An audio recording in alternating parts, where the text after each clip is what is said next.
Thanks again for inviting me to present some of the research that I've done in the past on profitability analysis, soil health promoting practices. And my co-authors are Dr. Lambert of OSU Ag Econ and Shelley Hogan, graduate research assistant, Ag Econ as well. I'm a professor of agricultural economics at Oklahoma State. Okay, so just briefly what I'm going to be going over today. I have some broad definitions of soil health. If you're familiar with the term, it's defined in a number of different ways. I'll also go into a little bit about the history. And then I wanted to talk about two different practices that contribute to soil health goals. That's cover crops, no-tills, and some survey results from Tennessee that looked at producer perceptions and willingness to adopt these two practices. Then I'll go into some profitability analysis, looking at a 32-year till no-till cover no cover trial with cotton in Milan, Tennessee. And after that, Shelley will take over and we'll do an interactive session and ask the participants to participate in the presentation through a app called Poll Everywhere, and you'll get instruction how that works. But we'll talk about or ask you about weed pressure, your perceptions, and also some perceptions on risk. So soil health has been really in the background of U.S. farmland management policy way back since 1933, when Soil Erosion Service came online. Of course, during that time in our region, there was considerable challenges with respect to retaining soil. Around 1935, the Soil Conservation Service emerged, and later that would become the NRCS. And moving on into the 40s and 50s, you really see this kind of model of how NRCS came about and talking about decentralized conservation. And that's pretty much recognition that a lot of the issues are local, hence the proliferation of NRCS county offices in a lot of our states. So the 70s brought about NRI, which is still used today. And in 1977, the Soil Water Resource Conservation Act emerged, and that kind of paved way for a larger, more expansive programming at the national level for soil conservation and land conservation in general. And of course, with the introduction of the Conservation Reserve Program, that's pretty much the models that we're working with today. Towards the early 90s, as CRP started admitting what would be called working land farm programs, and that gave way to EQIP. So EQIP is basically structures and practices, but there are some important components of EQIP that help producers implement soil health practices, whether with respect to variable rate management and some other interesting options for them to pursue as well.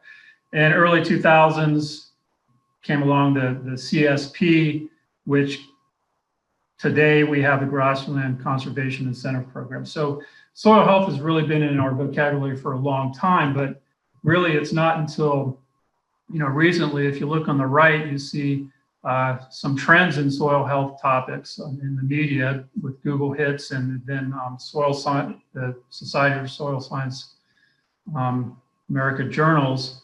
And really around the 1990s, 2000, you just see this just amped up interest in soil health. And with that proliferation comes a lot of questions. What is soil health? And what are we talking about with respect to managing soil for productivity?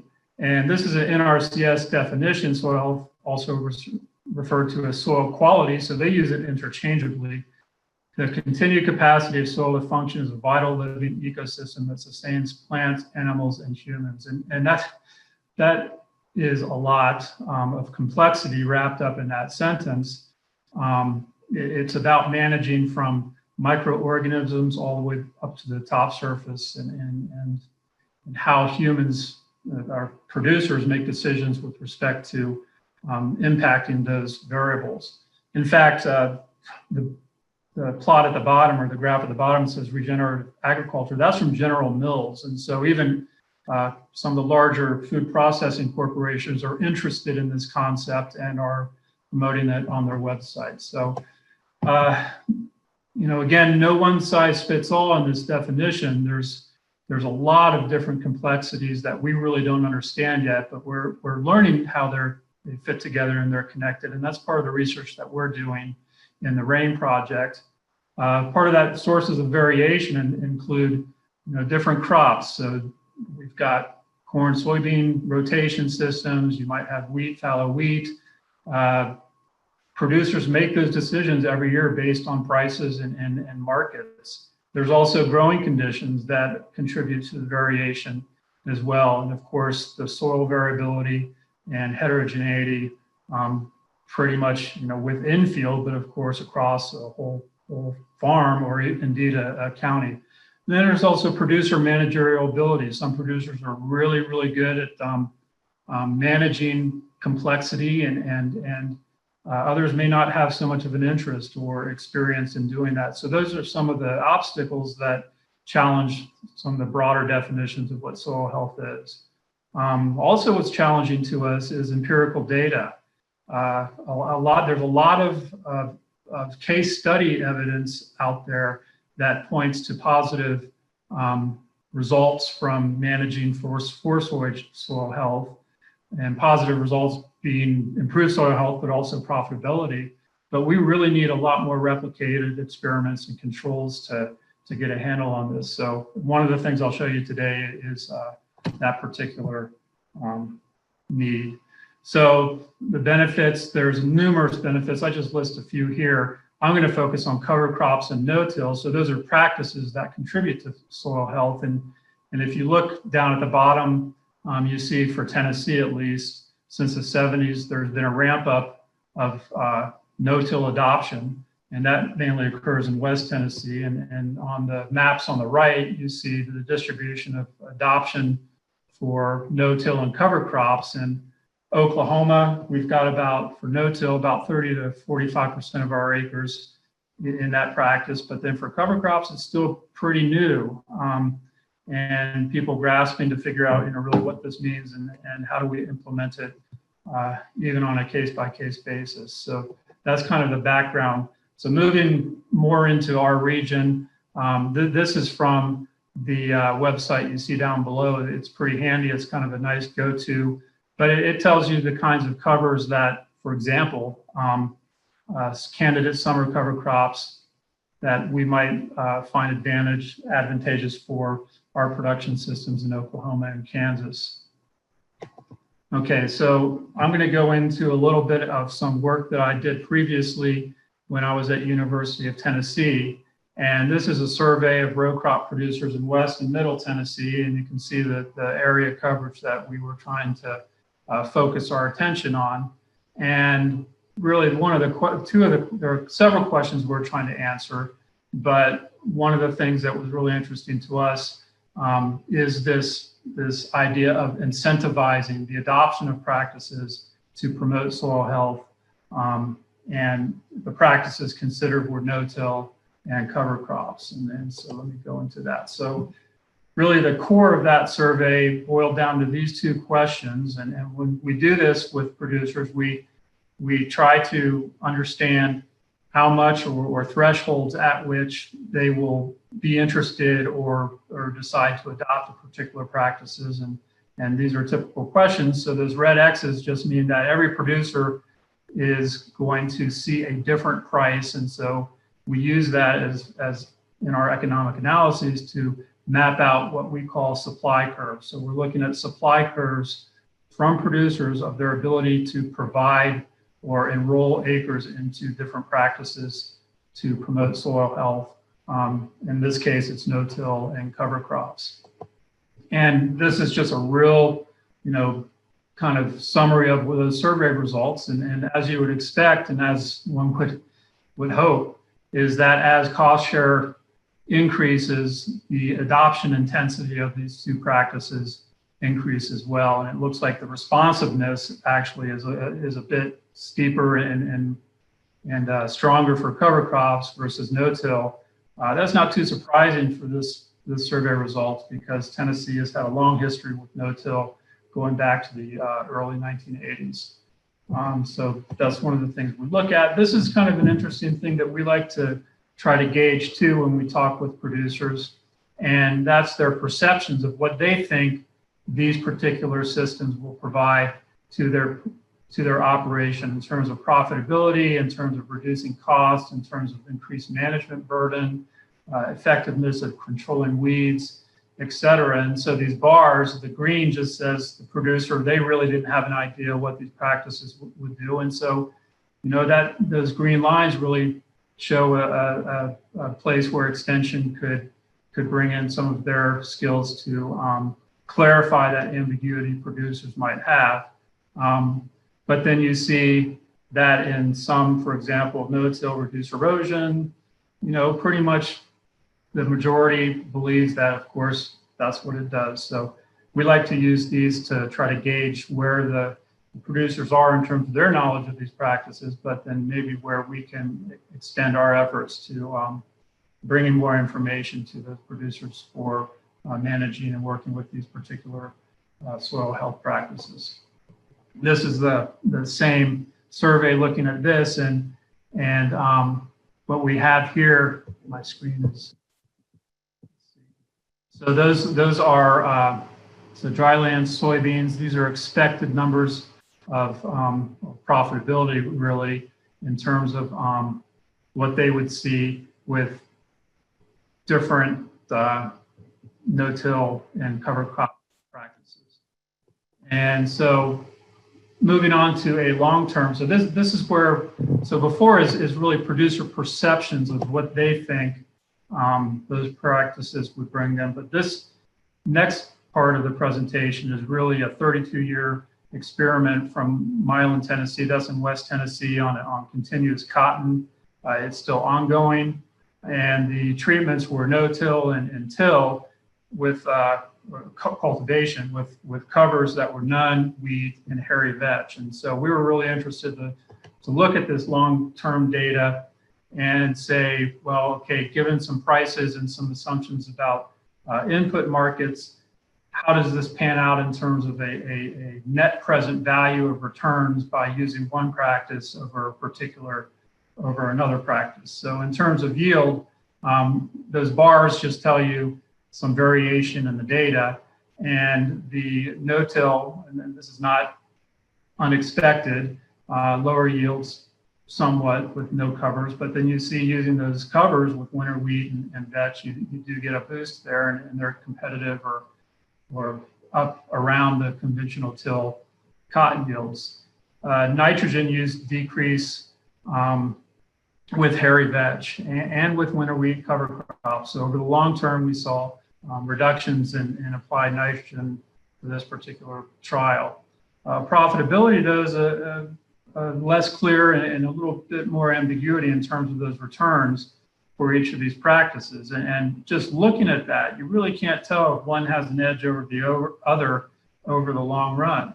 So looking at kind of drilling into that, we'll look at those distributions. So on the x-axis down and below, that's in dollars. And so those are those net present value returns. And then on the y-axis, you see these different treatments. And again, there's that ambiguity reflected, but what we're interested in terms of understanding risk are those tails. So the red areas in those distributions are what are going to make the difference in terms of which practice, not only in terms of profitability, but also in terms of lowering risk, would producers be interested in and work with. So I've got 25 minutes, I believe. I think I'm about 25 in, almost 15, I guess. I'm moving right along. Okay, good. Thank you. So what we try to do is look at these distributions of returns in terms of risk analysis, and fewer assumptions is typically usually better. The analysis that we like to do are, well, they only have real two assumptions. And the first one is people prefer more to less. There's not much ambiguity about that one. But then the other one is most people prefer to avoid low value outcomes. And breaking that down, a producer may want to avoid really downside variability in those returns over a long time period. But hey, you know, upside variability, if that return is, if that variation, upside variation is good, that doesn't bother me at all. So putting those together, number one alone means the producer doesn't really care about risk. We say they're risk neutral, but if we combine one and two together, the producer does care about risk, and we say they're risk averse. So in doing that, we try to look at these distributions and analyze them. And on the x-axis below, you see net returns to cotton under the different production systems. And then on the y-axis, you see the cumulative probability of that return occurring. And so what you can do or see here is that with even though the till no cover had the highest profit and it performed better under good growing conditions, that low end tail is going to be a concern for producers who are risk averse. So this particular production system has the more of a probability of making a lower return than the other practices. Now, if we go to no-till wheat, then we see that, yeah, it's not up and, you know, it's not leading in the others, but its average is pretty high. It's in the mix, but its lower tails are way to the right. So down in here, you see that cyan, that's way to the right of these other practices, and that's why we can say that you know, no-till wheat, even though it may not have had the super highest return in terms of variance or risk protection, it did pretty well in terms of affording that kind of coverage for producers. So moving on with that, soil health, and there's a lot of enthusiasm and with good reason out there for promoting and better understanding of the soil health concept. But right now, you know, there's really a mixture of different practices, cover crops, rotations, and it's hard to come up with some generalizations when there's so much variability in what can be done. And so that for that reason, there's been a lot of attention on case studies that do look at a specific condition and then really drill down into that particular case to see why or why not the particular set of practices was used. You know, again, every field is different. Growing conditions are always changing. People plant different crops depending on where they are and also market prices, but then there's that farmer ability that comes into the mix. We really do need more replicated studies to get a better understanding of the economic returns to these particular practices that promote soil health. And there's also a need for more accurate tools for budgeting these costs. And American Farmland Trust has a really nice spreadsheet calculator that does this. Iowa State has some good extension budgets and spreadsheets that build in cover crops and no-till as well. So I've been turning to those recently to get a better understanding of how to tie down those budgets. So here's some more information I just put together. Some of the data that I used in this presentation are here. Some other information on soil health is there as well. Of course, you can contact me if you've got any other questions, and I can guide you to some other resources if these aren't sufficient. I'm going to switch over now